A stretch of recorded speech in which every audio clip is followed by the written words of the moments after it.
we have our candy bars. These were kept in the freezer because if you don't put frozen bars in your air fryer, they're going to melt way too fast. You want them frozen. So you notice we don't have the air fryer out here yet. And here's a good tip. We're going to make these bars and then bring out the air fryer. While it heats, we're going to put these back in the freezer so they stay nice and cold. Because again, the colder they are, the better your finished result's going to be.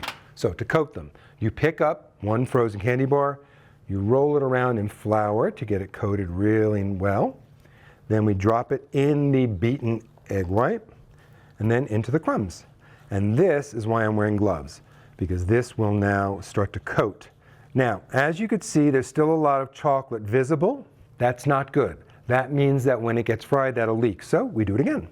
We give it a double coating. We're going to do this with all of them. Much better. Now we have a nice, thick, breaded, as it were, with candy crumbs coated candy. Oh, look at that. We're just going to repeat.